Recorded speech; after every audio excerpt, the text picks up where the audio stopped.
Bonjour, bienvenue dans ma petite capsule, comment gérer le prestige et les VIP en tant que coordonnateur de domaine. Donc, ça se résume principalement à balancer, en fait, l'aspect incitatif du VIP et du prestige et évidemment appliquer une certaine rigueur. Donc, dans cette chronique, je vais vous parler de qu'est-ce que le prestige et le système VIP, quelle philosophie adopter, la vilaine faute d'orthographe, dans l'octroi de prestige et VIP, et ensuite comment faire un audit. Donc, le VIP et le Prestige sont deux systèmes d'incitatifs. Donc, si on regarde le Prestige, dans le fond, en fonction du Membership Handbook, on dit dans le fond que le Prestige est un système de recommandation d'incitatif qui est octroyé par les coordonnateurs pour pouvoir promouvoir le bénévolat et l'implication et la charité dans le club. Je ne vous lirai pas tout ça, là, mais vous pouvez le lire. Le système de VIP, lui, a été mis en place par Mind Eye Society et c'est aussi un système incitatif, mais contrairement à celui du Prestige, celui-ci est spendable, donc il se dépense et disparaît à la fin, contrairement au Prestige qui continue de monter. Donc, sommairement, le Prestige est un système cumulatif qui permet d'obtenir des avantages dans le club à certains paliers qu'on appelle des Membership Class ou MC. C'est un incitatif qui doit être octroyé chaque fois qu'un membre offre de son temps, de ses ressources, de l'argent ou des biens, ou qui s'implique au-delà de la simple participation. Du côté du VIP, c'est un système de points qui se dépense, donc c'est un spendable system qui permet d'acheter des avantages, et c'est un système qui récompense principalement les officiers et les sous-officiers par l'octroi de points dont la quantité est fixe selon le type de travail. Donc, quelle philosophie adopter dans ces deux situations-là pour ces deux systèmes? Pour le prestige, le rule of thumb, donc je dirais la règle d'or, c'est d'octroyer au minimum 5 prestiges par heure de bénévolat. Vous retrouvez les guidelines dans le Membership Handbook à la page 40. Ce n'est en rien une règle absolue et fixe. Une heure de dur labeur à la sueur de son front vaut certainement plus qu'une heure à regarder une porte. Alors, usez de votre jugement lorsque vient le temps d'offrir du prestige. Ça m'amène à mon deuxième point. Soyez généreux, mais soyez juste. Du prestige donné à tout vent pour aucune bonne raison nuit considérablement à l'aspect incitatif du système de prestige. Donc, la justice ou l'équité lorsque vous octroyez du prestige est importante. Par contre, si vous êtes cheap avec le prestige et que vous redemandez des preuves épouvantables de l'action ou de l'implication du membre pour ne serait-ce quelques prestiges, ou vous rendez extrêmement lourd le fait de réclamer du prestige, bien, vous allez concrètement dans l'autre sens et vous nuisez considérablement au système, le rendant complètement caduque. Donc, évitez de faire perdre du prestige également à un membre parce que sa donation ou son action ne fit pas dans une des petites cases du Membership Handbook. Les éléments du Membership Handbook sont des guidelines. Ce sont des lignes directrices, mais des lignes guides. Donc, ce qui est écrit là vaut ce qui est écrit là. Mais pour tout ce qui est la zone grise qui n'est pas écrit, alors c'est vous de juger en gardant la rule of thumb, la règle d'or en tête. Pour ce qui est du VIP system, c'est beaucoup plus simple. Le salaire est fixe. C'est vraiment comme le salaire d'un officier. Vous n'avez pas de jugement dessus, pas de discernement, pas de discrétion. C'est le même montant.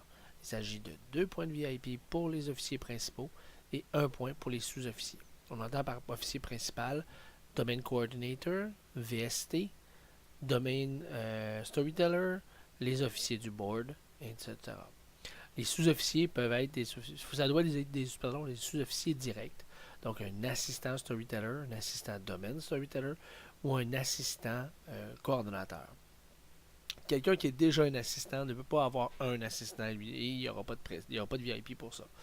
Par contre, un assistant, mettons coordonnateur à une partie, qui nécessite de l'aide et qui demande de l'aide de quelqu'un, ben, il n'y aura pas de VIP cette personne-là, c'est pas l'assistant d'un assistant, mais on pourra très certainement lui recommander du prestige.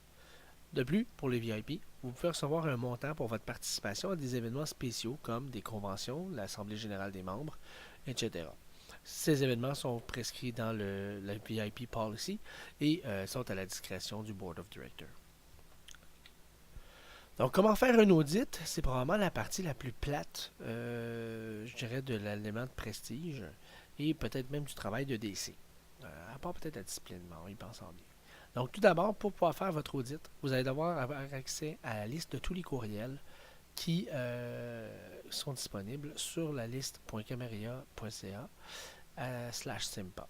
Sinon, le compte du DC, normalement, est déjà membre de ces listes de distribution-là. Celle qui vous intéresse le plus, c'est la liste de distribution des DC, parce que c'est là que vous allez retrouver les awards, puisque c'est les DC qui doivent les faire. Vous devez évidemment recevoir le Prestige Log, le journal du membre, qui enregistre le Prestige, ou le VIP, en fait. C'est important de noter que le maintien de la journalisation du Prestige et des VIP appartient au membre. Donc, c'est lui qui doit faire un effort diligent pour enregistrer son propre Prestige. C'est facilité à Montréal parce que par un fichier centralisé, vous allez retrouver directement dans le drive du DC, sous les répertoires ressources humaines Membership. Vous allez trouver, ça s'appelle Membership Log du domaine. Tout est là. Donc, chaque mois qu'il y a eu du prestige, nos membres, on l'a mis là. Mais s'il a reçu du prestige ailleurs dans le club, c'est vraiment sa responsabilité de vous dire dans quel rapport ça va figurer. Puis s'il y a de la misère, de vous demander de l'aide pour le trouver. Cela dit, un membre qui ne journalise pas correctement son prestige ne devrait pas être rejeté. On devrait l'aider. Donc, assurez-vous, à chaque fois que vous faites un audit, même si c'est plate, si son prestige log est tout croche, prenez le temps de l'aider à le corriger ou corrigez-en une partie vous-même, parce que vous serez probablement à même de montrer l'exemple. Le prestige, c'est un incitatif. Si vous faites juste le revirer de bord parce qu'il n'est pas capable de remplir la petite feuille, vous venez en fait de crever sa bulle. Puis la bureaucratie du club va juste avoir complètement oblitéré l'investissement et la fierté d'avoir contribué à notre club par le prestige. Donc, vraiment, là, évitez de rejeter un membre parce que son log n'est pas parfait. Maintenant, le log de Montréal, on utilise principalement le Prestige Log 2.0. La raison pourquoi je recommande d'utiliser cela, au-delà du fait que c'est moi qui l'ai fait, c'est que celui-ci permet de garder la trace également du VIP et il est simplifié. Autre chose, certains logs qu'on avait en ligne, dont le vieux log, avaient encore des prestiges de type régionaux et nationaux. Et les chiffres pour les MC, qui s'auto-calculaient tout seul, là, qui disaient si tu avais le droit ou pas à une MC, les chiffres n'étaient pas bons. Ils ne suivaient pas la liste qui est dans le Membership Handbook.